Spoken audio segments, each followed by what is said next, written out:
Estoy colaborando con el rector actual de la Universidad Politécnica de Madrid, me pidió que me incorporara a su gabinete, estoy como adjunto al vicerrector de comunicación. Entonces, quieras que no, estamos un poco en el tema de la promoción y de la comunicación de nuestra universidad. Pero además compatibilizo esto pues, coordinando el grupo de investigación, que es este que aquí veis en la parte de arriba, se llama GESIP. Nos dedicamos desde hace bastantes años a la geovisualización, al estudio y la investigación de espacios singulares y patrimonio. Y cómo no, el caso de las vías pecuarias entronca con todo ello, dado que además mi tesis doctoral fue una propuesta metodológica para el estudio integral de las vías pecuarias. Voy a hablar no de mi tesis, sino voy a hablar de la importancia que, en mi opinión, en la opinión de nuestro grupo de investigación, tiene el que la gente conozca la importancia de los límites de las vías pecuarias. Bien, lo voy a intentar hacer, vais a ver bastantes imágenes, bastantes transparencias, tampoco quiero llenaros de datos ni de imágenes la cabeza, sino que el mensaje va a ser siempre, voy a procurar que el mensaje sea siempre el mismo. Todo lo que aquí vais a ver, que muchas de las cuestiones ya se han tocado, esto es uno de los riesgos que uno tiene cuando interviene el último día, o sea que yo procuraré poner más el acento en aquellas experiencias que nosotros hemos tenido en el trabajo técnico de campo y luego la plasmación, ¿no? La elaboración de la cartografía y sobre todo me preocupa en la vida de hoy el ámbito de la visualización. Y bueno, lo vamos a hacer, voy a hacer una introducción, hablaré brevemente del marco geográfico, histórico y legal de las vías pecuarias, unas breves pinceladas, ¿no? Nadie se llame que no voy a introducir complejidades técnicas de ningún tipo, todos los que estéis aquí lo estáis utilizando, por tanto, o la mayoría de los que estéis aquí habéis utilizado, por tanto, es algo que simplemente sirve como aviso, como prevención o como garantía. Hoy, afortunadamente, la tecnología, como dicen los modernos, se ha viralizado tanto por su facilidad de uso, tanto. Ya digo de antemano que todos llevamos un cartógrafo en el bolsillo, en potencia hoy, más que nunca. Y el punto 4 y el punto 5, aunque el punto 5 es común, muy común, y ya tanto Maripía anoche como ayer por la tarde como Julio pues introdujeron y hablaron un poco de reflexiones, de discusión, de algunas conclusiones de este ámbito, pues ahí es donde recogeré sobre todo algunas relacionadas con los congresos de los que hablaré ahora, de vías pecuarias en los que hemos participado. Bueno, nosotros como grupo de investigación, ¿qué pretendemos? ¿Qué pretendemos desde hace muchos años? Bueno, algo que yo creo que es compartido por todos vosotros. Queremos primero delimitar, porque para nosotros es la garantía de la defensa, y luego preservar y también de alguna manera divulgar este tipo de trazados. Bien. Al hablar de la delimitación estamos hablando del espacio, estamos hablando del territorio, y aquí yo he escuchado ya desde el primer día referencias a Francia.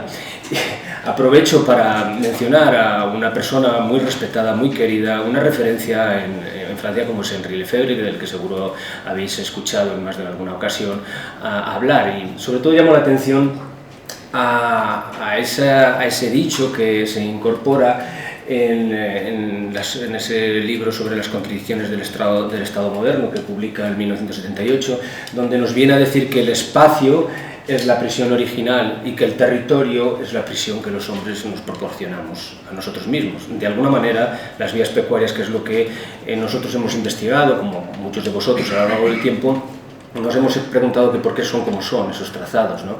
Y ya quiero enlazar, porque no podemos hablar mucho de la ordenación del territorio y dentro de la ordenación del territorio la ordenación rural, pero no es ese el cometido.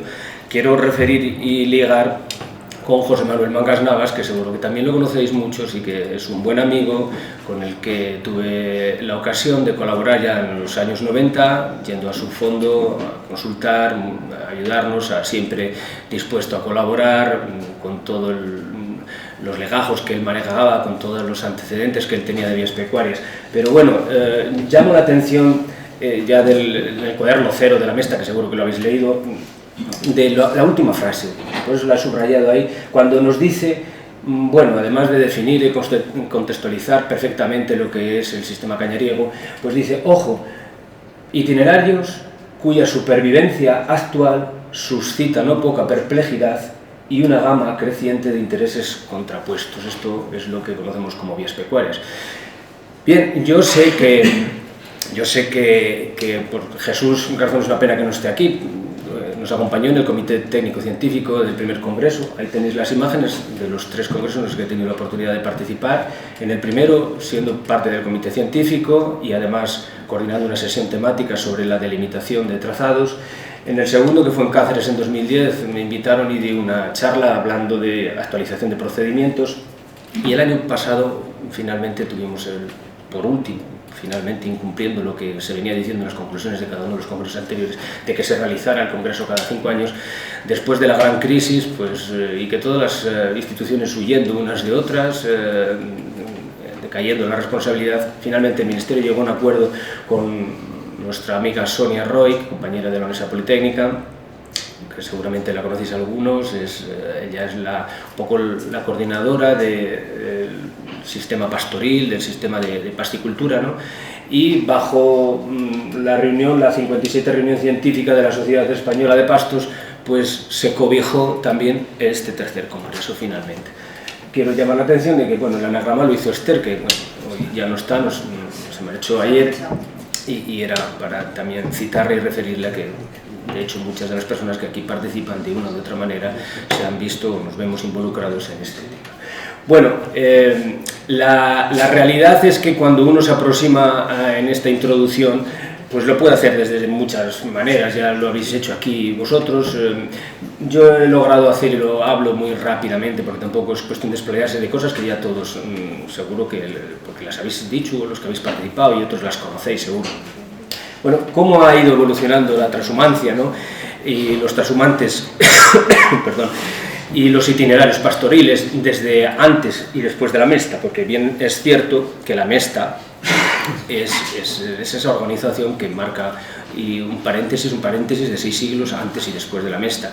Bueno, pues desde los antecedentes evidentes en el arte, pasando por ya los primeros documentos escritos de Marco Barrón, cuando hablaba ya, seguro que habéis escuchado, de las calles Pastorum, Via Iter, esto sobre todo en la zona de los Abruzos, en la península itálica, pero también aquí en España es muy conocido.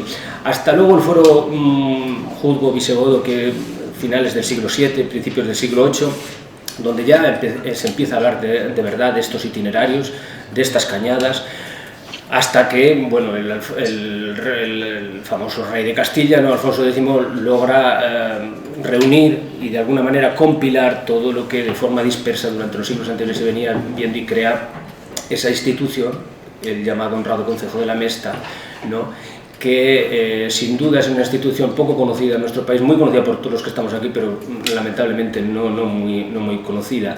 Y ahí, bueno, desaparece precisamente con la aparición, valga la redundancia, de la Asociación General de Ganaderos del Reino en 1836, que esa es otra, daría para una charla larga hablar aquí de lo que ha pasado con la Asociación General de Ganaderos del Reino y de sus fondos documentales, que son realmente el archivo histórico de la Mesta que han heredado y que han, me atrevo a decir, dilapidado o difuminado. Bueno, hay mucho que decir y debatir en ese asunto. Bueno, ¿y qué ha pasado con las vías pecuarias después? Después, hasta desde la Asociación General de Ganaderos del Reino, a lo que podríamos llamar los Objetivos de Desarrollo Sostenible del siglo XXI, que, por cierto, nuestra universidad es una universidad abanderada en la implementación de estos ODS, ¿no?, de los famosos 17, donde, si no recuerdo mal, el 13 y el 15, el 13 hace referencia al cambio climático, y esto aquí se ha hablado. Intentó Jesús Garzón ya el primer día hablar de vías pecuarias y de cambio climático, y después el número 15, que habla de la preservación de los ecosistemas. Sin duda, fijaros, de nada más y nada menos que 17 enunciados que forman estos ODS, 2 entroncan directamente con lo que aquí de alguna manera estamos haciendo. Nuestra institución ha recomendado a todos los profesores, a todos los departamentos, que incorporen en sus asignaturas esta relación directa con los ODS, ¿no? Bueno, y ya que dijo ayer Jesús, o antes de ayer, que efectivamente se cumplen 100 años, es verdad, el primer texto de Mesta se publica, de Julius Klein, se publica en 1920, pues son los datos que yo tengo, el hijo de 1919, son 1920, y aquí en España lo publica la revista Occidente en 1936. Luego ya Alianza Editorial, que es el texto este que aquí veis, es el más conocido y el que para todos nosotros, o para muchos de nosotros, ha sido fuente de inspiración, recomendable que todo el mundo alguna vez se lea y sobre todo consulte, porque realmente es un tratado que, aunque llama casi que económico, es un tratado histórico de cosas y hechos que pasan en España en esos siglos, desde la Baja Edad Media, prácticamente del siglo XIII al siglo XIX, ¿no? Bueno, pues ese homenaje, esos 100 años de este gran texto actualizado en estos dos libros. Y bueno, pues en este marco geográfico, ya de hecha esta breve introducción, no voy a decir nada nuevo que no conozcáis. Quiero poner siempre en homenaje a José Manuel Mangas, a su cuaderno cero, donde introduce este mapa que se elabora en 1925, el Ministerio de Fomento, y ahí de alguna manera empiezan a verse de forma tenue esos rasgos que caracterizan ahí las grandes cañadas en nuestro país. Y luego ya pues podríamos poner muchos mapas, pero bueno, podría valer este, y lo traigo a colación para mencionar las palabras de un profesor que tuve con Eduardo Martínez de Pisonia, Alonso Otero, que se dedicó en alguna manera a caracterizar las vías pecuarias, que venía a decir: oye, esto de las vías pecuarias es como un sistema arbóreo, como un árbol con una gran copa, con un tronco y unas raíces, coincidiendo tanto la copa como las raíces con los extremos famosos. Y él decía que van a favor de meridiano y que además atraviesan de forma perpendicular los ríos y las grandes cadenas montañosas de nuestro país. Esto es una caracterización, grosso modo, que él venía a hacer. Y bueno, efectivamente, cuando todos hemos tenido alguna experiencia, pongo fotografías que mismamente yo he hecho.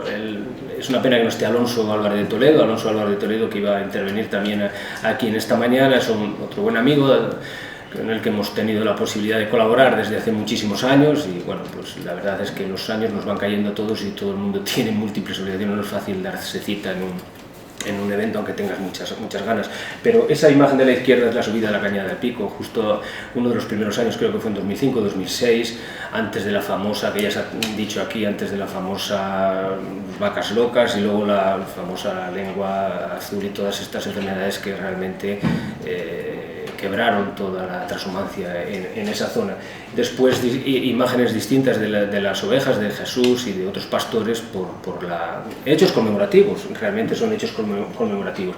Pero bueno, por no perder el hilo del marco geográfico, ¿cuáles son los criterios algunos criterios que yo he tratado de concatenar de alguna manera en relación a la definición, al diseño, a esa pregunta de por qué los pastores y las ovejas, o la transhumancia en general, va por donde va? Y claro, hay distintos intentos, distintas respuestas, pero yo llamo la atención empezando por lo de los itinerarios cómodos, pues en origen, y en cada momento histórico pues esto ha ido evolucionando de una manera, pero en origen es lo natural, las ovejas, el ganado, todos sabemos que se lleva y se guía de una forma natural y cómoda, pues por donde mejor va cuando vas de un sitio a otro. Procuras buscar los puntos más, la línea recta, que diríamos desde el punto de vista geométrico, pero bueno, esto ya sabemos que en el campo no siempre es así, y los trazados empezaron a configurarse de esa manera.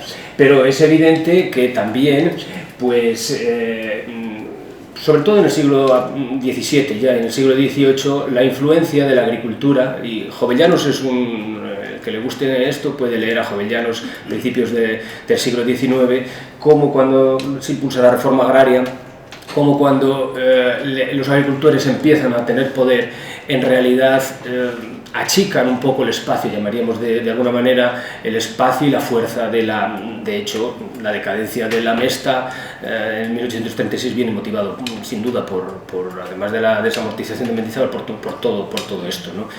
Pero bueno, los ganados, los transhumantes, los itinerarios se van configurando poco a poco con el lento discurrir del tiempo, van cruzando también. Otro factor que desencadena es que buscan los sitios más favorables para cruzar los ríos, los cursos fluviales, que tampoco entonces eran, como ya bien sabéis, como son ahora. Van buscando también el agua, la comida. Los reposaderos y los descansaderos que forman parte de toda la, ahora veremos desde el punto de vista legal, de lo que es la arquitectura cañaveril. Se procuraba en cierto momento pasar por los asentamientos, luego por poblaciones, ¿no? El tema de los oficios religiosos también es importante. Aquí se han visto imágenes de cruceros, de ermitas, de iglesias. La misma imagen inicial del Congreso es una ermita que responde a este hecho. También se tuvo en cuenta y se evitaron, si os dais cuenta y ponéis la lupa o el zoom que diríamos sobre los trazados, los sitios reales, que en España hay varios, y también se procuró que fuera el cobro de impuestos en un momento determinado, en unas épocas de la historia de forma más acentuada que en otras, pero eso fue un hecho también interesante. Eduardo Martínez Pesún me comentaba, oye, esto de los hilos, me llama un día y dice, es que estoy aquí consultando una bibliografía sobre los hilos, oye, lo tienes vinculado, sí, los hilos, la hilera, viene precisamente del portazgo, ¿no? De cómo pasa, cómo obligas al ganado a ir de una luna prácticamente para facilitar el conteo muchas veces de todo el rebaño, ¿no? Porque se pagaba en función de las cabezas. Bueno, en definitiva, estos son algunos de los criterios concatenados, ¿no? También pasando por fortificaciones, hemos visto aquí imágenes que han configurado estos. Y muy brevemente también aquí se ha hablado de la transhumancia. Esta es una manera que yo en su momento rescato de mi tesis para cómo la estudié, cómo la organicé. Tres tipos: la transhumancia local, la transterminancia o transhumancia transterminante y la que se llamaba regional o gran transhumancia. Bueno, son ejemplos, pero estoy encantado de haber escuchado aquí ejemplos claros que desconocía de transterminancia en algunos puntos del país. Y bueno, pues quiero decir que todo ello ha influido, ha configurado de alguna manera este mundo cañaveril. Voy a continuación a poner una transparencia también de mi tesis que parte de 1805 con la novísima compilación, el esfuerzo que se hace en ese momento para recoger toda la legislación decimonónica, aquí señalado en esa zona. Pero antes que repasar, porque si no nos tiraríamos todo el tiempo, voy a poner el énfasis en el reglamento, que da lugar al primer deslinde, porque de lo que voy a hablar al final es un poco de los deslindes que nosotros hemos hecho y que los hemos tratado de mantener en el tiempo, algunos incluso como experiencia piloto para utilizar distintas herramientas, distintas técnicas, ¿no? Entonces, ese es de 1877 y entre 1877, por supuesto, y la última ley de vías pecuarias de 1995, que todos sabemos y que se ha mencionado aquí, por activa y por pasiva, pues han pasado algunas cosas importantes. De hecho, a los 2 años de ese primer reglamento se aprueba el Código Civil, que es realmente el Código Civil todavía imperante en nuestro país. Bueno, ahí llegamos a la Constitución del 78 y ahí estamos, ¿no? Yo simplemente resaltar de esta ley que actualmente está vigente esos dos aspectos, ¿no? Que llaman la atención de ello, porque para mí ahí está una de las claves que yo, a diferencia de Jesús, sí que creo que se han perdido, y como José Manuel Mancas bien decía y motivó de hecho el primer congreso de vías pecuarias, sí que se han perdido, y ahora hablaremos y pondré datos, sí que se han perdido miles y miles de kilómetros de vías pecuarias. Me sorprendió mucho que él dijera que, bueno, por supuesto que con las ovejas ha ido de norte a sur, de sur a norte y ha recorrido, pero dio a entender como que no se habían perdido trazados, y yo voy a poner unos datos que iban a entrar, pero eso es lo bueno, entrar en controversia con otros colegas que además conocen igual que o más que nosotros los trazados. Y es el debido a la desafectación. Que esto, claro, aquí el problema, como pongo ahí al final, es un poco que cada comunidad autónoma, porque esta ley es un marco general, luego cada comunidad autónoma resulta que desarrolla su propio reglamento. Yo a partir de ahora me voy a centrar un poco en lo que dio de sí esta ley, pero también en lo que ha pasado en Madrid, que es donde un poco nuestro laboratorio. Claro, ya sé que Madrid es un poco diferente a lo que pueda ser otros territorios, pero bueno, cada uno aportamos, por eso somos complementarios, creo yo, todos los que estamos aquí, cada uno aportamos un poco nuestra experiencia. Y fijaros, de esta ley se rescata aquello de los usos compatibles, los usos complementarios, pero tiene una funcionalidad ecológica, tiene una funcionalidad que sabéis recreativa y también se ha hablado aquí, y hay una función histórico-cultural o que llamamos tecnológica. Podríamos decir que esto es algo nuevo respecto a los textos legales anteriores, pero claro, era algo nuevo y bueno, si realmente se hiciese, se acomodase de acuerdo a lo que los mayores defensores de lo público pues creíamos conveniente. Yo creo que todos los que estamos aquí somos defensores de lo público, ¿no? Entonces, bueno, ya hecha esta aproximación a través de este marco geográfico un poco histórico y legal, llamaba la atención y os iba a dar 2, 3 notas sobre lo importante de lo que supone la cartografía y la visualización. No penséis que esto está perfectamente ligado a lo que acabo de decir de los deslindes, porque es donde vamos a retomar de nuevo el hilo, pero quiero introducir esto porque, y sobre todo esa advertencia que yo se lo digo muchas veces a una asignatura que se llama geomática y a los alumnos, y es prácticamente de las primeras clases lo que les comento, lo que le comentamos todos los compañeros del departamento. Ojo, la Asociación Internacional de Cartografía, que es una asociación, creemos un poco en ese aspecto, que vela por la pureza, pero no por coartar a nadie, sino porque se cumplan unas normas mínimas, viene indicando que la proliferación de usuarios de sistemas de información geográfica sin la formación cartográfica adecuada conducirá a la aparición de un elevado número de errores, Bueno, pero sobre todo en la edición y en la visualización y la interpretación que se haga de ello. Hoy todo el mundo tenemos soportes distintos, soportes variados, donde vemos cosas, vemos ordenadores, tenemos grandes pantallas, tenemos tecnología por doquier, ¿no? Y entonces el uso que hagamos a veces es reduccionista, nos lleva al absurdo y no es así. Estamos hablando de cuestiones técnicas, de cuestiones de ciencias que son de precisión, ¿no? Bueno, yo, por repasar un poco cómo se han tratado las vías pecuarias en este contexto, en el contexto de los planos, en el contexto de la cartografía, poner 2, 3 notas que seguro que compartís la mayoría. El primero, antes del siglo XVII. ¿Qué ocurría antes del siglo XVII? Pues nos encontramos que tenemos manuscritos, códices, legajos y croquis, poco más, hechos a mano alzada. Luego, a partir de, sobre todo en el siglo XVII y XVIII, hay una incipiente formación de cartografía con diferentes cuestiones, sobre todo marcadas por las ordenanzas militares, por las comisiones y reglamentos, siempre bajo auspicio militar. De hecho, yo me pasé 2 años en el archivo histórico, en la calle Serrano, consultando lo que se podía consultar entonces de este archivo, y creo recordar que además también Pedro García Martín, otro buen amigo que también iba a haber venido, pero bueno, pues no, pero Pedro me ayudó también bastante en la documentación de la tesis original, él como especialista en historia, ¿no? Y lo citan varios de sus libros. El intento que en 1717 se produce por el honrado Concejo de la Mesta, cuya comisión culmina a que se contrate un cosmógrafo que realmente haga un mapa de vías pecuarias. Bueno, ese fue un intento más de los múltiples intentos que ha habido y que hasta hoy no se han conseguido.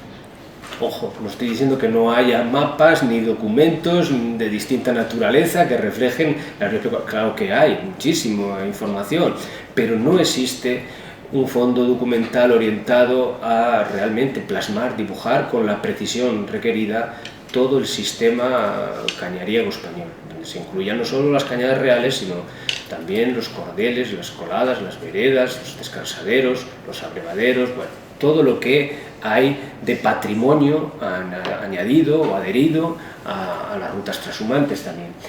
Bien, por tanto concluyo ahí en estas notas breves sobre este tema, sobre los diferentes intentos de representar las vías pecuarias a lo largo de la historia. Yo os voy a poner algún documento que recogí en su momento en la tesis, es este, por ejemplo, de la Cañada Real Galiana ya fuera de Madrid, pasado Getafe, en la zona de Pinto, que nosotros la deslindamos, creo que fue en el año 1999, 1998, pero me llamó la atención, preparando aquel deslinde, que la primera referencia cartográfica seria está plasmado en un mapa que tiene muy conservado en el ayuntamiento, una auténtica reliquia.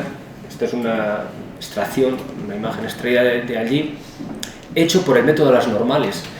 Ya sabéis que desde el siglo XIX, desde la primera parte ya del siglo XVIII hasta ahora, estamos utilizando la proyección acotada, el sistema de proyección acotada, que es un poco la base tanto de la fotogrametría como de la cartografía moderna. Bueno, pues los franceses utilizaron, el ejército francés, porque este mapa lo hace el ejército francés en 1814, representa ese tramo de la Cañada Real Galiana por el método de las normales, y es muy llamativo, sobre todo ver el original. Luego este mismo tramo, parte de esta misma Cañada Real Galiana, que ha sido, como bien sabéis, muy conflictiva en Madrid, en la zona de Madrid, pues aparece, aquí lo he puesto un poco en azul, en la primera hoja. Ya sabéis que el general Ibáñez Íbero, pues, donde está hoy la sede del Instituto Geográfico Nacional, pues crea, impulsa y se logra este primer mapa topográfico nacional, en este caso la hoja 559, donde ya aparecen realmente las grandes cañadas con su simbología definida y distintiva que todos conocemos. Bien, sobre ese mismo tramo pongo aquí legajos rescatados de cómo la gente trabajaba en campo, trabajaba en aquel momento ya con brújulas excéntricas, que son aparatos en aquel momento bastante precisión, anteriores un poco a los teodolitos, y cómo firmaban esta serie de croquis, ¿no?, en distintos planos ya mejorados del mapa topográfico nacional, en distintas épocas. Ya sabéis que se han ido mejorando, ya tenemos el PENO, el famoso Plan Nacional de Ortofotografía Aérea, ¿no?, que se renueva prácticamente de forma bianual. Quería traer a colación unas breves notas también en este contexto, porque la cartografía no la podemos desligar en este ámbito, sobre todo en el tema del deslinde de la topografía y de las operaciones que hay que hacer en campo, llamando la atención finalmente por los planos planimétricos, sobre todo que se hacen a la escala 1-2000.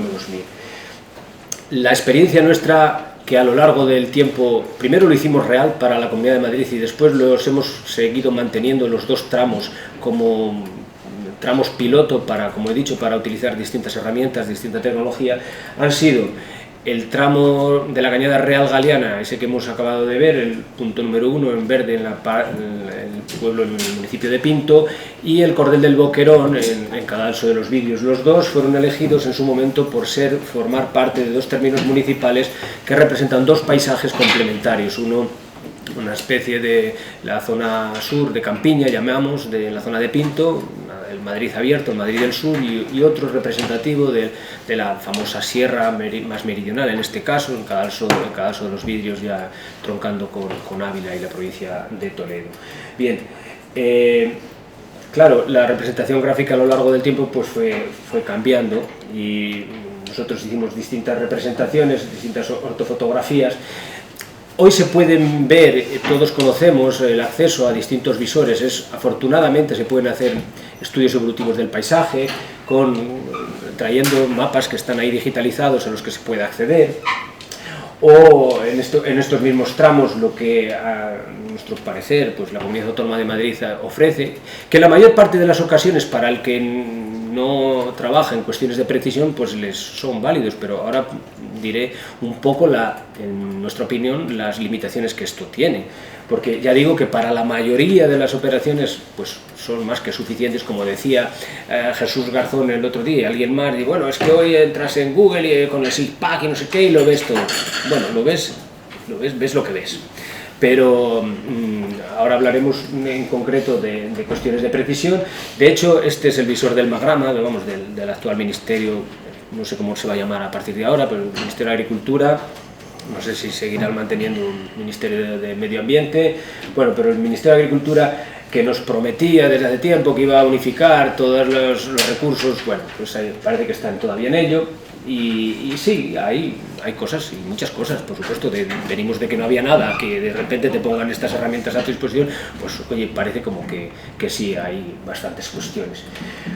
Bueno, de hecho, pues a través de herramientas ya generales como Google Earth, pues puedes a través de una capa, como bien sabéis, un KML, pues colocar, por ejemplo, en este caso, todos los trazados de todas y cada una de las vías pecuarias de la Comunidad de Madrid. He puesto las de la Comunidad de Madrid porque, ya digo, es en el caso que vamos a centrarnos. Pero más allá de esta consulta, además de solo 13 provincias que obran en manos del Ministerio, poco más, y puedes hacer una consulta con una etiqueta, con que si es esta cañada, que si es la otra, y unos datos muy breves. Ya digo que está muy bien para cuando no hay nada, pero podría estar mucho mejor, creo yo. Entonces, quiero comentar en este breve aspecto de estas notas de acceso a las fuentes documentales vía cartografía y vía visualización, otra experiencia que hemos trabajado con la Observación para la Cultura del Territorio, en el que nos llamaron, y un trabajo que hicimos allí en Madrid junto con ganaderos de Madrid y ganaderos de Cantabria, de tal manera que había que eliminar, era un banco de proyectos de infraestructuras de ganaderos en el Piedemonte y en la Sierra del Guadarrama, y el problema que tenían, tuve varias reuniones con ellos en distintos municipios de la zona norte de la Sierra, allí en Madrid, y todos venían, tanto el cabrero como sobre todo también el ganado vacuno, que bajaban, subían y bajaban, además de lo que ya se ha dicho aquí de los lobos, que en ese momento, esto lo hicimos creo que fue en 2011, 2010, ya eran las primeras noticias que salían en los periódicos de que el lobo había cruzado al sur del Duero, porque hasta entonces, hasta hace unos años, estaba solo localizado en la zona de la Sierra de la Culebra, bueno, al norte del Duero. Bueno, pues ya empezó en esos años, hace 10 años, a cometer y atacar a esta gente, y era una de las cosas que les preocupaba, el subir el ganado y bajarlo, y sobre todo con los obstáculos que se encontraban.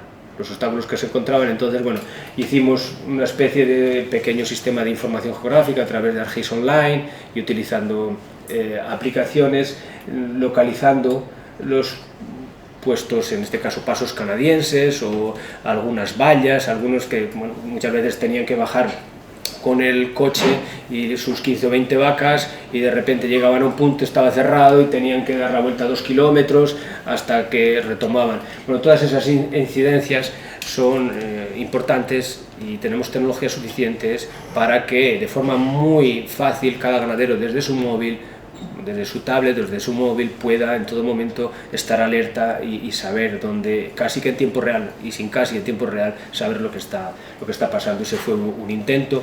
También decir otros intentos y no intentos, otras realidades, que es de la recuperación de los márgenes de algunas de las vías pecuarias, pero bueno, son incidencias que seguro todos hemos visto. Creemos que la desaparición de trazados pues, ha venido motivado, pues, además de por líneas eléctricas, como hemos tantas veces recurrido, esto es en el Arroyo Culebro, en la Cañada Real Galeana, antes de impactar contra el Nacional 2, allí en la zona de entre Pinto y Getafe, y vertederos, y los animales se encuentran recluidos. Me llamó mucho la atención, ya digo, que un trashumante actual insistiera en que no había ningún problema a la hora de trashumar. Bueno, pues no es lo que a nosotros nos dicen, al menos ganaderos estantes que se mueven en pequeñas zonas de territorio. Son imágenes de distintos trazados. Bueno, vamos a abordar las dos últimas partes de esta intervención, y me voy a centrar en cómo se ha hecho en Madrid, cómo se ha aplicado la Ley Básica esta del Estado, que bueno, vamos a verlo desde la legislación a las fuentes de información, pero sobre todo voy a poner el énfasis en la clasificación, en el deslinde y en el amojonamiento, que son los tres elementos claves, en mi opinión, para la defensa de este dominio público. Bueno, la cuestión es que, como he dicho antes, a partir de la ley en Madrid se aprueba, siendo entonces Alberto Ruiz Gallardón el presidente de la Comunidad Autónoma, la Ley 8/1998 de Vías Pecuarias de la Comunidad de Madrid. Y ahí, en esa ley, además de, bueno, ya utilizar datos que todos conocemos, los tramos, ¿no? Al menos estamos hablando de métrica, y es bueno conocer, aunque se habla de 90 varas castellanas son 75,22 metros, y es como hemos utilizado así, 75,22 metros. Yo entiendo que cuando hablas de esta precisión, alguna gente que, sobre todo los que estamos aquí hablando de las zonas serranas o en las zonas más rurales, por así decir, bueno, pueda decir que más da 75,20 que 75. Esto ya explicaré luego que en Madrid no es así, no debería de ser. No quiero poner el caso de la vivienda de Tokio, pero tenéis que pensar que Madrid es una provincia, una comunidad autónoma, como la queramos llamar, que tiene poco más de 8.000 kilómetros cuadrados de superficie. De ellos, aproximadamente un tercio están ocupados, como bien sabéis, por montaña, y el resto soporta 6,5 millones de personas.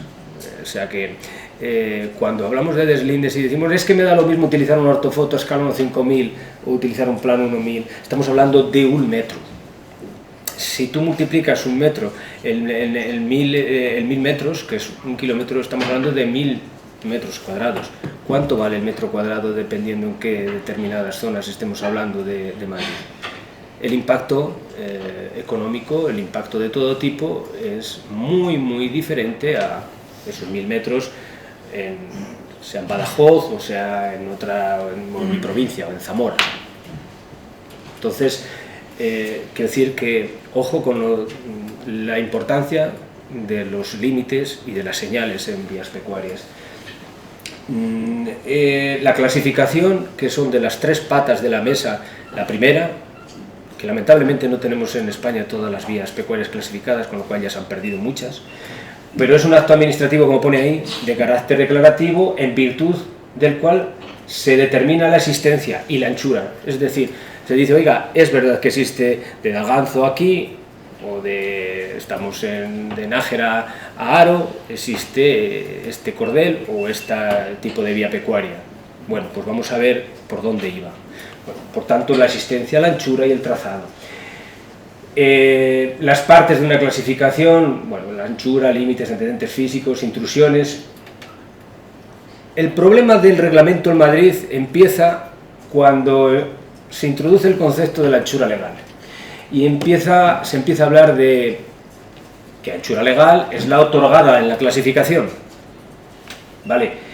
A continuación se habla de la anchura necesaria. Dice, oye, la que tiene uso para el tránsito del ganado. Anda. Muy bien. Y finalmente, la anchura sobrante. Nada. Diferencia entre la legal y la necesaria. Bueno, esto está bien, el que seamos capaces de, bueno, porque visualmente vemos que efectivamente las rodadas del coche o del tractor o el camino natural es, si lo queremos llamar lo necesario, bueno, será lo necesario. Aquí se ha hablado y se han puesto ejemplos de la amplitud de los rebaños. Claro, pues no es lo mismo conducir 5.000 ovejas que 50 cabras. Quizás con 50 cabras, pues sin ningún problema, por las rodadas de 4 o 5 metros de anchura, pues claro que se pueden conducir, ningún problema. Bueno, entonces, la clasificación tiene un procedimiento, no nos voy a cambiar ni vamos a repasar cada una de las partes de ese procedimiento. Vamos a poner un poco el acento ahora en lo que es el deslinde, que no deja de ser otro acto administrativo, ojo, pero por el que en este caso ya se definen los límites, de ahí la importancia. Se definen los límites de conformidad con lo establecido en el acto de clasificación. Por tanto, el deslinde va unido a lo que se haya hecho ya en la clasificación. Y claro, tiene varios elementos. El deslinde tiene un documento que incluye una memoria, tiene una reseña topográfica, hay una base de datos, hay unas actas, hay unos planos, y luego hay actuaciones directas sobre el terreno que tantas y tantas veces hemos hecho con los visitantes y con los técnicos y con las autoridades, que es el estaquillado. Estaquillado que si no se consolida, la estaquilla dura allí hasta que pasa la merienda, no más. Total que estos son actos, elementos de ese proyecto, ¿no? La memoria, pues las reseñas topográficas hay que datarla con su foto de cada base topográfica. Claro, luego hablamos de los planos que se ven a través de internet. ¿Habéis visto alguna vez alguna base real, fotográfica, más allá del mojón? No estoy hablando de mojón. No, ¿verdad? Pues existir existe. Y algunos de nosotros hemos hecho cientos de kilómetros de deslindes levantando planos a escala 1000. Entonces, bueno, estos documentos que están sistematizados y que son los que nos exigía la Comunidad de Madrid se cumplían para cada tramo. Normalmente los tramos se han deslindado por municipio, que esa es otra, por ayuntamiento a ayuntamiento. Bien, en estos elementos, las actas al final pues llevan el control y la de calidad de todo el trabajo, ¿no? incluyen las estaquillas numeradas con coordenadas en la proyección universal transversal de Mercator, que es, como sabéis, la proyección que utilizamos en cartografía en España. Ya desde 2014, por ley, estamos obligados a utilizar el DATU en el sistema de referencia geodésico, el ETRS 89. Hasta 2014, la mayor parte de los planos que encontraréis y que utilizaréis, sabéis que son también en UTM, pero se utilizaba el DATU en ED50. Y hay una diferencia entre utilizar esa referencia del Datum de 50 con la del ETR69, una diferencia de posición, que te puedes encontrar un plano movido y, oye, este plano es diferente. Bueno, eso es lo que significa un sistema de referencia geodésico. Bueno, pues estamos obligados a cada estaquilla y que por ente luego cada mojón lleve adosada esa información, ¿no? Y por supuesto, un dato vital, las fincas colindantes en rústica y urbana. Estamos hablando al final del catastro, y ya sabéis que el catastro es un mundo, porque podríamos hablar aquí toda la mañana del catastro, y seguro que nos quedaríamos muy cortos. Pero bueno, además de otras referencias físicas del punto de apoyo. Bien, al final los planos, estamos hablando entre planos que los que la mayor parte de la gente utiliza, es que tengo la ortofoto, esa que llamamos de 1.5000, hasta los que hacemos directamente con levantamientos topográficos, hoy de forma directa con GPS, básicamente allí donde se puede. Precisamente elegimos el tramo este del Cordel de Boquerón de Cadalso en los vídeos porque pasa por el Pinar del Concejo y donde la señal del GPS no llega y tuvimos que hacer levantamientos mixtos para probar que España es muy diversa. Y dentro de una misma provincia y dentro de una misma vía pecuaria, ese era un ejemplo, donde te encontrabas tramos despejados donde puedes operar con GPS sin ningún problema, y atravesando el Pinar del Concejo, a la hora de definir los límites, necesitabas combinarlo con topografía clásica. Bueno, al final son planos que tienen un detalle de escala 1000, nada que ver con la escala 1.5000. No estamos hablando de o 20 centímetros como límite de percepción visual o de 1 metro. Ojo, y 1 metro es la imprecisión que ofrece una ortofoto de la escala 1.5000, mientras que la escala 1000 te da una imprecisión, un error, valga la redundancia, de más o menos 20 centímetros. Con lo cual hay una diferencia bastante sustancial si de conocer de verdad los límites estamos hablando. Por tanto, el estaquillado, los procedimientos, bueno, y también una breve referencia a los llamados deslindes históricos que estamos obligados, por ejemplo, en las cañadas reales. Algunos tramos de las cañadas reales son los que se conocen como deslindes históricos. Está obligado a la empresa concesionaria o el órgano que se encargue de hacer el deslinde en campo de acompañar de documentos históricos, valga la redundancia, que acreditaran el paso. Y ha habido investigaciones, nosotros tuvimos que hacer investigaciones, nosotros con el equipo que participábamos, tanto de la universidad como de la empresa. En este caso, en aquel momento fue PASA, luego fue TIPSA, bueno, distintas empresas que han operado en el sector de la consultoría y que tenían la posibilidad directa de acceder al archivo histórico de la Mesta. Y ese era un archivo histórico que debería ser público, pero que en buena parte de él, al menos más de la mitad de él, está privatizado y que se cobraba por esas consultas en aquel momento. Bueno, podríamos, ya digo, que dar la charla de lo que ha pasado con el archivo histórico de la Mesta. Si estuviera aquí José Manuel Mangas, podría hablar de las múltiples anécdotas que hay en relación a ese devenir del archivo histórico de la Mesta. Por tanto, los deslindes históricos, otra historia importante, pero no se puede coronar el proceso de la clasificación y sobre todo del deslinde sin un amojonamiento. Y esto es lo que ha pasado en muchos tramos. Hay vías pecuarias que están en torno al 80% del entramado español está clasificado. De ese 80%, menos de la mitad están deslindados, y de ese menos de la mitad deslindadas, apenas el 18 o el 20%, habría que hablar por comunidades autónomas, son cifras a grosso modo, apenas están amojonadas. Bien, es otro acto de procedimiento administrativo, pero por ejemplo en Madrid el mojón tiene que responder a esa normativa y a esa estructura geométrica prismatoidal, que es la que veis ahí. Bueno, pues tiene un hormigón, tiene un peso de 60 kilos. Esto lo estaba hablando antes con Maripía, porque los que conocemos del pueblo, sabemos que los tractores, sobre todo a partir de los años 70 a los años 80, tienen unas vertederas y unos subsoladores excelsos, que a los mojones, incluso estos, se los pueden llevar por delante. Pero realmente, cuanto más anclado esté a la tierra, más respetado será. Salvo que alguien vaya y prevarique directamente de esta manera, ¿no? Arrastrándolo o quitándolo, ¿no? Bueno, eso es lo que se ve actualmente. No sé, el artista que fue capaz de poner la pequeña vaquita esta ahí, porque su vida trasformada, pero bueno, es folclórico el tema. La cuestión es que eso es lo del mojón famoso que nos vemos en las pocas vías pecuarias que están amojonadas en la Comunidad de Madrid.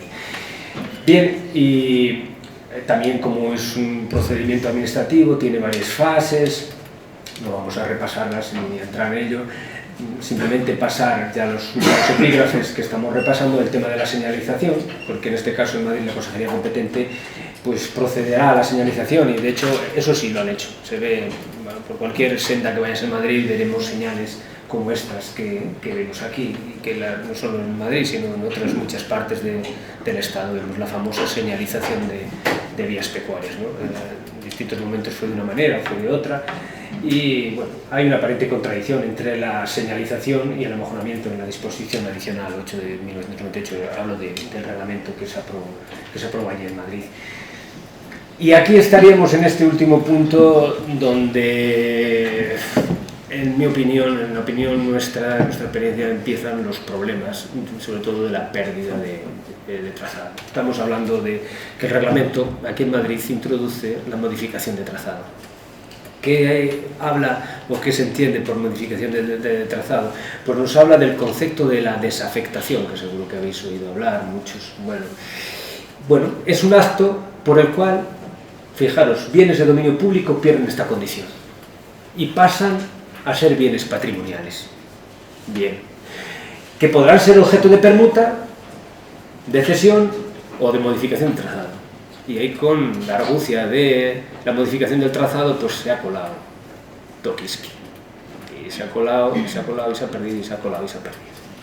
Bueno, la ley es verdad que distingue las modificaciones de trazado por la ordenación del territorio, por eso empecé hablando de la ordenación del territorio y de lo que en Francia, recurriendo a sus clásicos y a sus autores como Lefebvre, propios del siglo XX, pues realmente han sido capaces de respetar, ¿no? Que pues, cualquiera, seguro que os habéis dado un paso por cualquier pueblecito de Francia y están las cosas en su sitio, ordenadas, ¿no? Que esa es la primera condición de la respuesta a lo que es la ordenación del territorio, es cómo y por qué se ordenan las cosas, con qué criterios.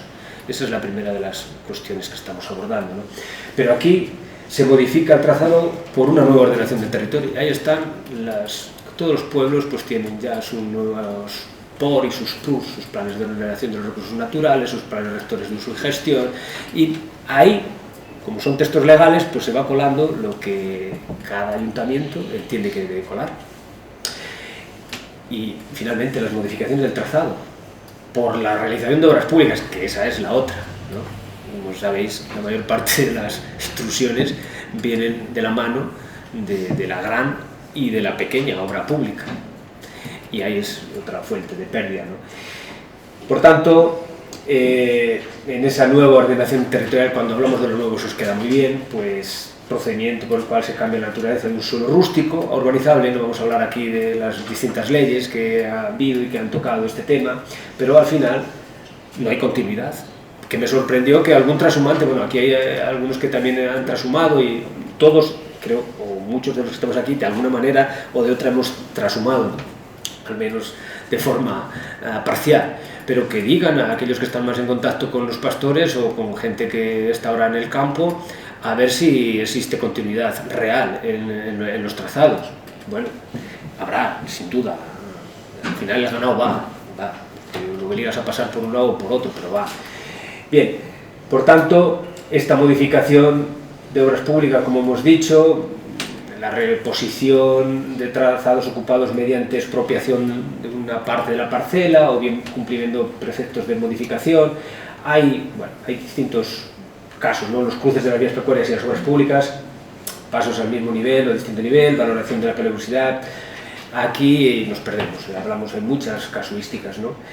Bien, finalizo esta parte antes de introducir un poco el debate y la discusión que algunas llamar la atención sobre una de las conclusiones en las que en los 3 anteriores congresos hemos estado, sobre las fuentes de información. En la parte de la izquierda, los deslindes de la Comunidad de Madrid un poco estábamos obligados a seguir, y en la parte de la derecha, en otras investigaciones, más o menos están ahí en esas dos las principales fuentes de información a las que se puede acudir en esta materia. Bien, y por tanto... Perdona, sí. ¿puedes volver a poner la anterior? Sí, los tienes, esto está, ahora pondré una web y lo puedes descargar entero, todo lo que estoy... Pues ahora mismo, en cuanto acabemos, puedes acceder a todo esto. Y con lo cual, además de que tomes nota, lo tenéis directamente. Bien, es por no alargarme demasiado, porque podíamos estar mucho tiempo, pero yo no quiero ni aburrir a nadie y además tampoco volver a recurrir a los mismos lugares comunes, que ya lo habéis dicho y seguramente mucho mejor que yo.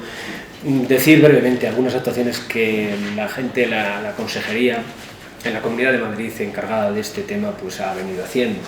Se limita básicamente a poca cosa, porque tienen muy pocos medios, según me dice, conozco desde hace muchos años a las personas que trabajan en este ámbito y se quejan siempre, como a otros os he escuchado aquí, también de la falta de recursos, de la falta de interés. En realidad es una falta de interés de los que realmente tienen el poder de decisión, porque además podemos poner nuestra voluntad, pero si el que manda, el que tiene la capacidad de traer recursos de un sitio para otro no lo hace, pues malamente. Bueno, y ahí tenéis unos datos bastante actualizados que Hilario pongo abajo porque es Hilario Villavilla, buen amigo de Ecologistas en Acción. He tomado la atribución de un trabajo que él ha hecho y que seguro que lo podéis buscar en la red. Un poco el estado actual, son datos realmente son de enero de 2015, tampoco, o sea, y además es una investigación privada suya, a base de bucear, para acá, para allá, en unas comunidades, en otras. Bueno, estamos aquí en La Rioja, tenemos los datos de La Rioja, y yo he puesto un poco el ejemplo de los datos de Madrid, pero están todas las comunidades autónomas ahí, por tanto el que los quiera, ahí los puede ver y los puede utilizar, ¿no? Yo en el tema de Madrid, de la Comunidad de Madrid, sí llamo la atención. De 179 municipios, en 171 hay algún tramo al menos clasificado, deslindado o mojonado. O sea, solo 8, esos 8 municipios que ahí constan, no tienen vías pecuarias, con lo cual no creo que se dé otra paradoja en ninguna provincia española. Hay solo un 32% deslindadas y apenas ese 23% amojonadas. Bueno, en este caso, en los trabajos de campo y el deslinde campo del que os he hablado antes, además de la metodología que nosotros proponíamos, de alguna manera complementando lo que veíamos que la comunidad iba obligando, bueno, pues, y centrándonos en estos dos municipios, este es Cadalso de los Vidrios y este es Pinto, ya de salida hacia Torrejón de Velasco y ya hacia Toledo, y por el otro lado conectando con Castilla y León, Navaondilla, en Ávila y también en Toledo. Son dos municipios en los que nosotros hemos trabajado, en esos dos trazados que hemos dicho antes, marcados con el número 1, el Cordel del Boquerón en Cadalso de los Vidrios, que es transversal, que va de oeste hacia el este, y en la Cañada Real Galeana, que va más o menos discurre de norte a sur. Entonces, en esos dos trazados, que podíamos verlos de esa manera, nosotros hemos utilizado distintas herramientas. Por ejemplo, cuando yo defendí la tesis, en ese momento acababa de aterrizar en España, en el ámbito de la fotogrametría, los restituidores analítico-digitales y las primeras cámaras digitales embarcadas en avión. Entonces, utilizábamos estas técnicas. Todo esto lo tenéis al final hay un glosario para que veáis, no me voy a detener a decir qué es cada una de esas siglas, porque son todas correspondientes a distintos sensores y distintos acrónimos de técnicas que usamos. Cada una requeriría un tiempo de explicación y no hay para ello, pero bueno, son herramientas que o bien se han utilizado en los últimos años o bien están dispuestas para utilizar. De hecho, nosotros la experiencia que hemos utilizado es, por ejemplo, aquí tenéis una imagen, esto se hace con MMS, que es el Mobile Mapping System, que es el famoso sistema de Google, que seguro conocéis a través del Street View. Cuando clicáis en Street View, bueno, pues las carreteras o las calles de las casas, de los pueblos, de todos los sitios, tenemos acceso, como bien sabéis, y lo vemos.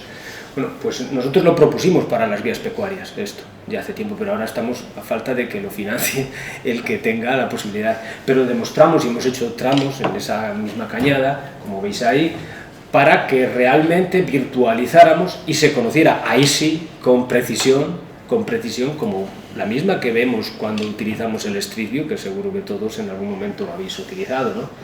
Bueno, pues existe esta posibilidad y nosotros ya digo que lo hemos utilizado. Esta es una técnica que aquí está explicada, cómo se utiliza, cómo se debe de, una técnica que hay que combinar sistemas de posicionamiento de GPS con el equipo que puede ser equipado, montado sobre un coche, o puede, ahora mismo nosotros estamos trabajando ya con mochila al hombro también, y hay dispositivos incluso manuales que nos permiten. Lo hemos trabajado en otro tipo de patrimonio, por ejemplo en bodegas subterráneas, lo estamos empleando para hacer el levantamiento masivo, no invasivo, de millones y millones de puntos que te permiten, como bien sabéis, reconstruir la realidad de forma tridimensional. Por eso estamos en un mundo tridimensional desde el punto de vista tecnológico.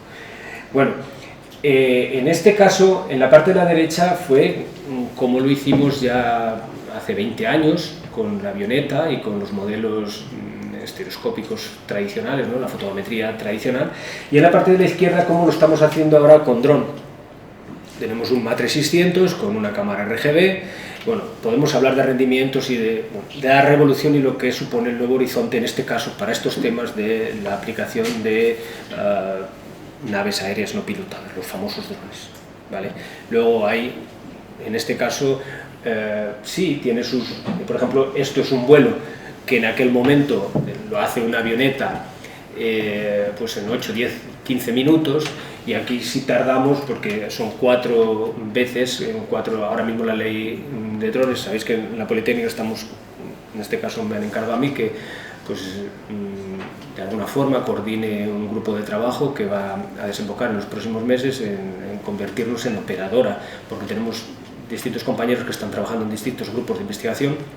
Nuestra universidad tiene 200 grupos de investigación consolidados y hay, no todos, pero una buena parte de ellos que en algún momento de sus actuaciones tienen que utilizar esta tecnología, y no estamos ahora mismo legalmente establecidos para trabajar como operadora. Entonces, bueno, este grupo de trabajo en pocos meses quiere que la universidad se convierta en operadora, y para ello estamos trabajando.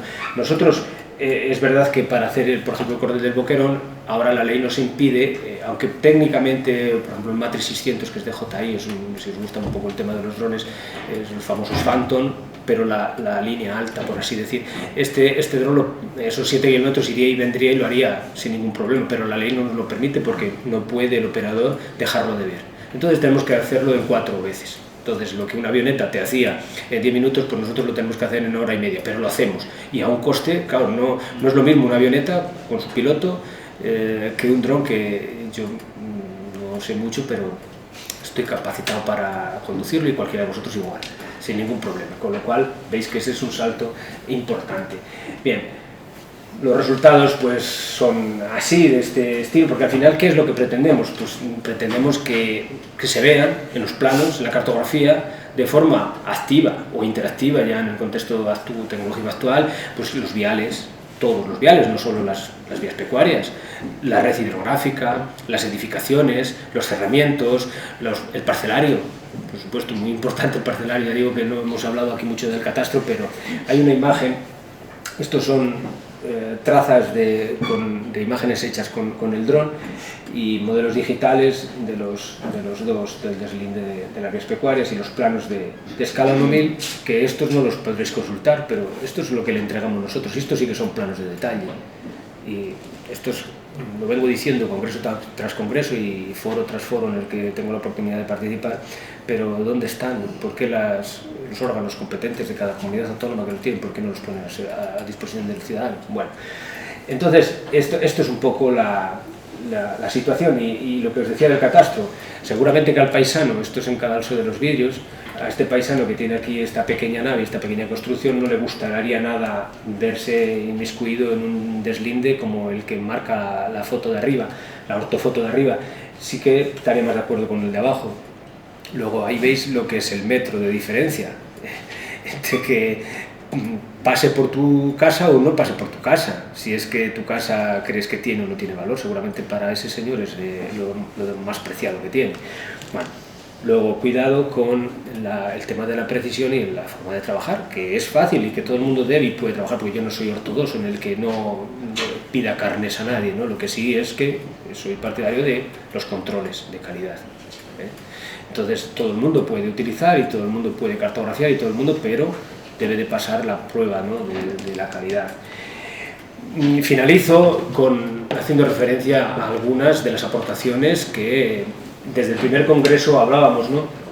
Ya en 2005, en la sesión temática que tuve la oportunidad de coordinar, pues decíamos esas cosas, que era necesario unificar criterios metodológicos operativos en los trabajos de campo, en los trabajos de delimitación, que se debería crear un grupo. Yo proponía ya entonces que se debería crear un grupo o trabajo o foro específico de vías pecuarias en Internet, y donde se pudiera contactar y transferir toda la información generada en esta materia, que a tal efecto se podría integrar ya en la red española de investigación, en la red CIRIS, pues que ya sabéis que hay en la red CIRIS hay decenas de grupos específicos de distintas temáticas. Bueno, lo dije allí entonces, lo recuerdo hoy y lo he venido recordando a lo largo del tiempo. Y luego otra breve nota que también, fruto de la experiencia que tuve que atravesar en la consulta, en la elaboración de la tesis, es, oiga, es imprescindible que todo el mundo pueda acceder de forma libre, de forma gratuita, de forma fácil, accesible, porque ya sé que hay mucha información y uno de los problemas que la mayor parte de los que estamos aquí es que sí, hay mucha información, pero a veces ya no sabemos de tanta información. Eso es lo que llamamos la invisibilidad. Cada vez la red se hace más invisible porque estamos abrumados por todos los datos y la cantidad de información que nos sobrepasa, nos sobredimensiona, ¿no? Bueno, por tanto, que, oiga, el Archivo Histórico Nacional, que esté ahí, que todo el mundo lo... En proyectos también los pliegos de condiciones deben ser claros y adaptados y, bueno, llamar la atención también sobre que con el fin de evitar disparidades, el famoso tema de las comunidades autónomas que ha pasado, o al final que se deberían habilitar foros, todo esto está recogido en las conclusiones generales, están en ese libro de actas, ¿eh? O sea que esto no es más que un recuerdo. En Cáceres volvimos a lo mismo, subrayo ahí en azul las tres que de nuestro grupo de trabajo más o menos tuvieron a bien incorporar.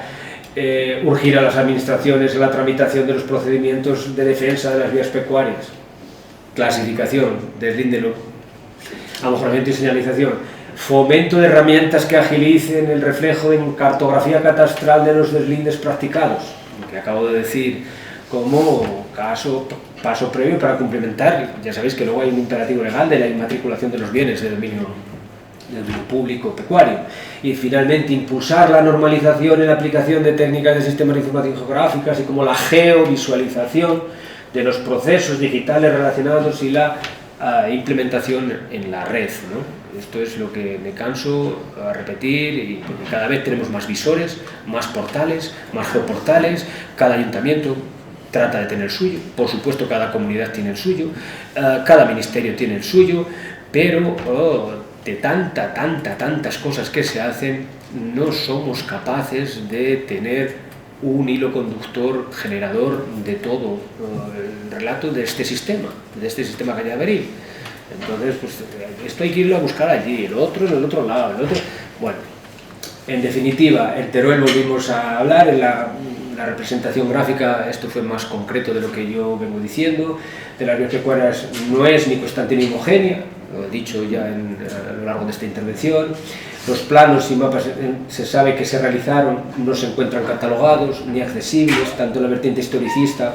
Bueno, numerosos intentos, nunca se ha llegado a disponer. Los mapas y los planos de las vías pecuarias hoy deben ser bidimensionales y tridimensionales, deben ser dinámicos, deben ser interactivos, deben ser accesibles, deben ser adaptados a los diferentes soportes, sobre todo soporte móvil. Bueno, y lo que hemos dicho, cada uno de nosotros somos un cartógrafo en potencia. Y para la discusión, algunos elementos. Fijaros, ya lo decía Julio Casas, nuestro buen amigo Julio Casas, que por cierto ya hace años que formó parte también del comité científico, un amigo de algunos de los que hemos estado aquí. Él lo decía, oiga, la famosa cifra de las 125.000 kilómetros de tal. Bueno, con los que contábamos tan solo, ya decía antes del Congreso, y lo volvió a repetir en el Congreso en 2005, quedan 85.000 kilómetros, habiéndose perdido ya 40.000. Por eso me sorprendió que Jesús, que hicimos durante 2 años prácticamente todos los meses reuniones, y estos datos se manejaron en aquellas sesiones.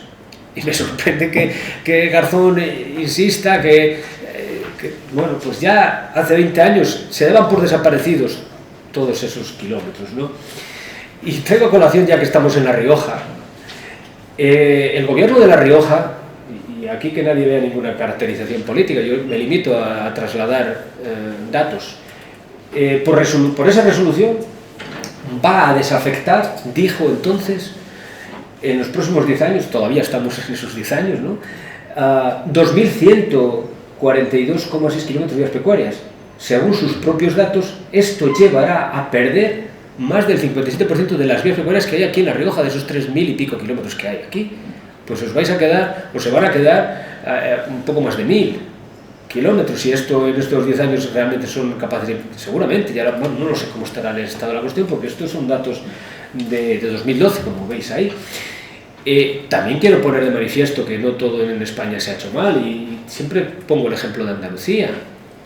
Bueno, en 2001 la misma consejería, yo trabajé para el entonces IARA, el Instituto Agrario de Reforma Andaluz. Trabajé haciendo deslindes en Rosal de la Frontera, en Huelva, en algunas zonas de la provincia de Cádiz, y ya hace muchos años pues se habían perdido más del 24%, lo había reconocido la propia Junta, a pesar de ser, en mi opinión, quizás la institución en esta materia más transparente de todas.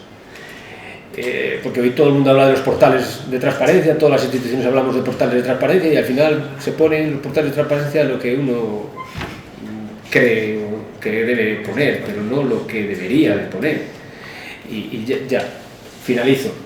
Bueno, en Madrid pues también hay una pérdida, el ministerio que nos dice, cuidado, que ya os voy a dar, como decía Antonio Gómez Sala hace poco en Teruel, lo recordaba, oiga, que sí, que dónde está el Fondo de Bien Medioambiental Español, que no, estamos pendientes de que nos den, nos pongan y hagan un inventario, no existe. Yo quiero acabar solo con estas 2 reflexiones. Si se acepta con carácter general que en los procesos educativos todo lo que no se evalúa se devalúa, me atrevo a afirmar que en el caso que nos ocupa, toda vía pecuaria que no se clasifica, deslinda y amojona, primero se degrada, luego se olvida y finalmente desaparece. Por tanto, clasificar, deslindar y amojonar cada tramo de vía pecuaria ayuda a conocer los límites, y conocer a algo o a alguien es el primer paso para ser querido y respetado. Con esto acabo. Muchas gracias a todos, y aquí en este código BIDI o a través de esa web os podéis descargar esto que he comentado. Muchas gracias.